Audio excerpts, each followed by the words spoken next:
नमस्कार, आप देख रहे हैं ब्रेकिंग बिहार। अभी हमारे साथ है बिहार विधानसभा के पूर्व अध्यक्ष उदय नारायण चौधरी। इनसे जानेंगे कल जिस प्रकार से मुख्यमंत्री के गांव में उनकी सभा में एक छोटे से बच्चे ने सरकारी व्यवस्था की, प्रशासनिक व्यवस्था की पूरी जो है कलई मुख्यमंत्री नीतीश कुमार के सामने ही खोलकर रख दी और मुख्यमंत्री को भी एहसास हो गया कि ये क्या हो रहा है। उनके ही गांव में जब ये स्थिति है तो पूरे बिहार की स्थिति आप समझ सकते हैं कि जिस प्रकार से एक छोटे से बच्चे ने शिक्षा को लेकर के और शराब को लेकर के जो बातें कही, उसे सुनकर मुख्यमंत्री भी जो है उसे देखते रह गए। इसी विषय पर हम बात करेंगे उदय नारायण चौधरी जी से।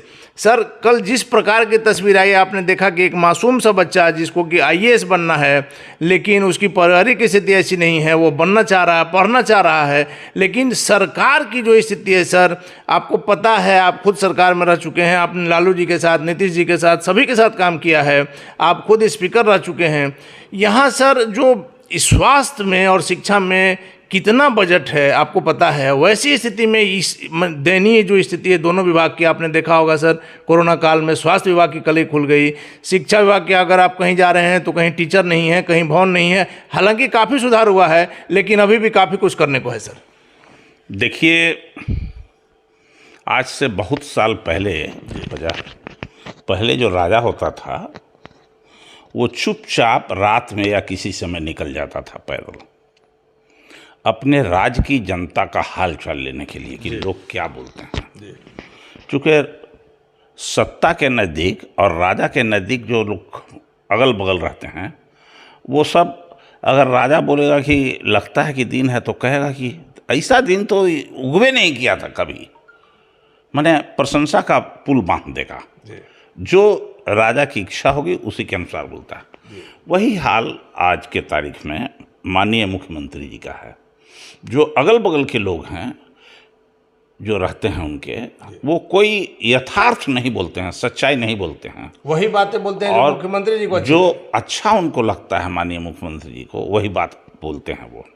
और यही कारण है, ये कोई विधायक की हिम्मत है क्या, चाहे सत्ताधारी दल का ही विधायक हो, जेडीयू का ही कोई विधायक हो जाए, ब्लॉक के भ्रष्टाचार के बारे में जाके उनके सामने बोल तो ले, उसको मैंने ऐसी स्थिति पैदा कर देंगे उसके लिए कि फिर आगे से वो डर से कभी कुछ बोलबे नहीं करेगा।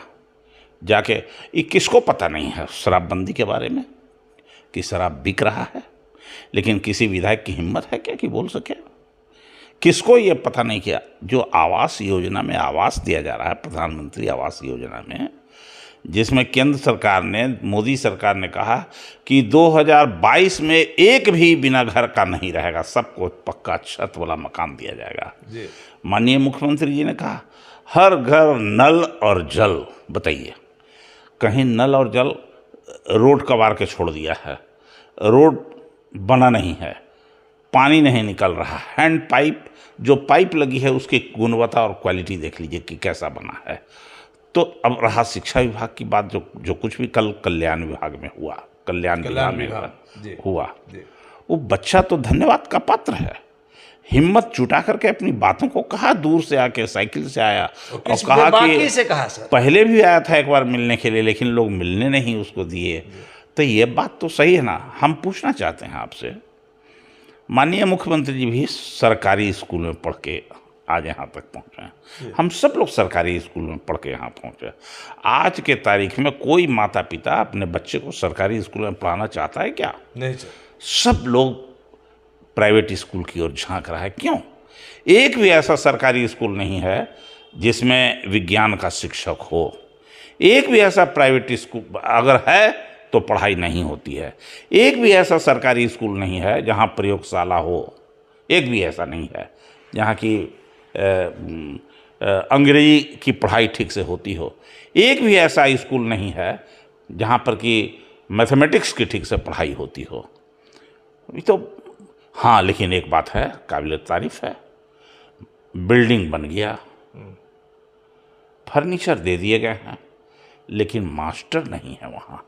और जो मास्टर हैं उनमें नहीं है। नहीं, स्कूल खुलती नहीं, मास्टर का एक क्या काम है? हेड मास्टर का खाली रिकॉर्ड ठीक करना है, उसका रजिस्टर में खाली फर्जी उसमें हाजिरी बनाना है। भाई औचक किसी भी स्कूल का जांच कर लीजिए, औचक, तो सच्चाई पता चल जाएगा। तो जो वास्तव में विकास नाम की चीज तो यथार्थ में कुछ हुआ ही नहीं है।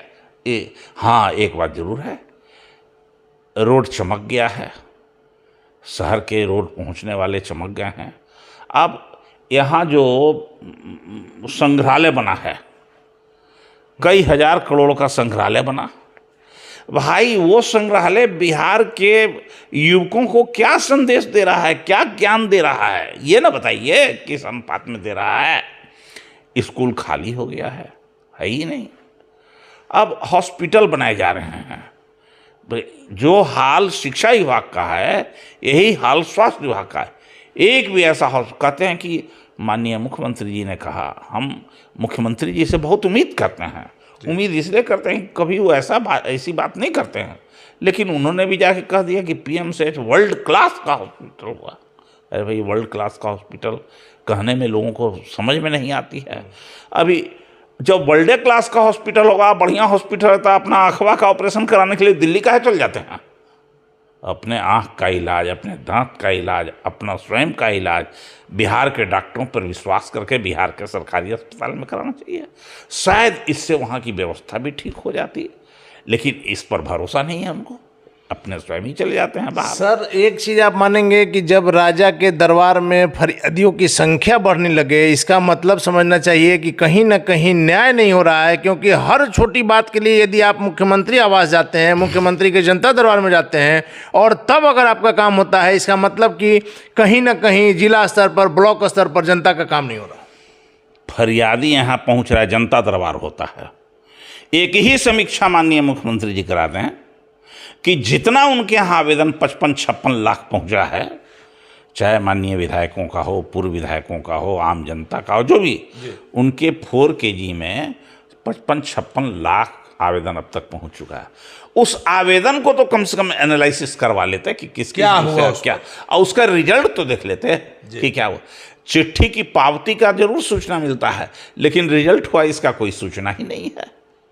फिर किस बात का फिर आवेदन लेना? बेकार का है वो, बिना काम का। हाँ, अब इन लोगों को, जो एनडीए के लोग हैं, इनको राम मंदिर से फुर्सत मिले तब ना, हिंदू मुस्लिम करने से फुर्सत मिले तब ना। कभी बुलडोजर बाबा बनते हैं, कभी अब बिहार में तो सेकुलर चेहरा देने की कोशिश करते हैं, लेकिन उसी समय इनका पर्दाफाश हो गया जब इन्होंने कश्मीर फाइल को दे दिया, ये टैक्स फ्री करके दिखाने के लिए दे दिया। भाई, कश्मीर फाइल्स को, ये 130 करोड़ की आम देश की जनता में, जिसकी आबादी 130, कश्मीर फाइल दिखा के आप कौन सा संदेश बिहार के लोगों को देना चाहते हैं? इसका भी विश्लेषण होना चाहिए, मूल्यांकन होना चाहिए। सर, आखिरी सवाल है कि जिस प्रकार से 1 महीना के अंदर मुख्यमंत्री और तेजस्वी यादव की 3 बार मुलाकातें हुई, अटकलों का बाजार गर्म है सर? मुझे नहीं मालूम है।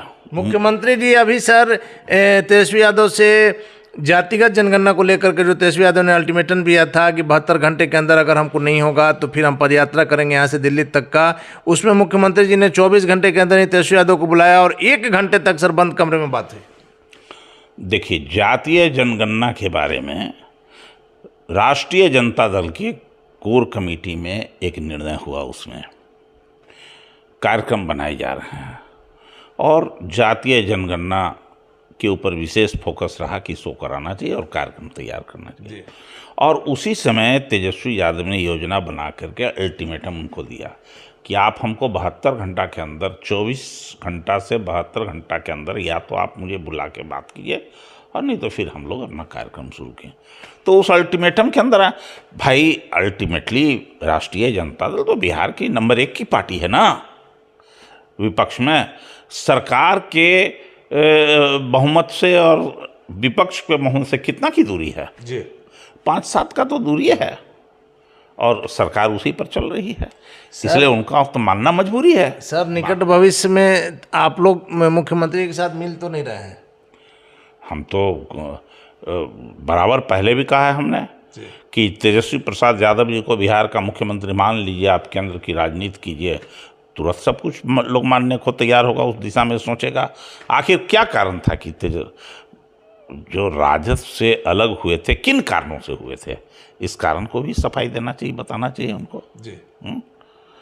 राजद ने तो उनको मुख्यमंत्री बनाया था, जबकि ज़्यादा बहुमत था राजद के पास, तब भी उनको बनाया था।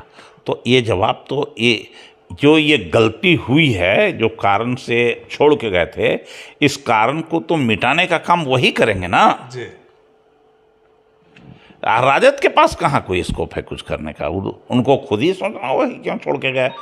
आम जनता में जो पब्लिक फोरम का उपयोग करते हैं, तो पब्लिक फोरम पर उनको अनाउंस करना चाहिए अपने ही कि हम क्या गलती किए हैं, क्या नहीं किए हैं। चलिए, धन्यवाद सर। तो ये थे हमारे साथ बिहार विधानसभा के पूर्व अध्यक्ष और राजद के कद्दावर नेता, बिहार के पुराने नेता उदय नारायण चौधरी, जिनका साफ तौर पर का नाम है, तमाम अटकलों पर विराम लगाते हुए उन्होंने साफ तौर पर कहा है कि तेजस्वी यादव को मुख्यमंत्री मानिए, तब ही कोई बात होगी। आप दिल्ली की राजनीति कीजिए और बिहार तेजस्वी यादव के हवाले कीजिए। आप देख रहे हैं ब्रेकिंग बिहार, खबरों का सिलसिला जारी है। आप बने रहें ब्रेकिंग बिहार के साथ।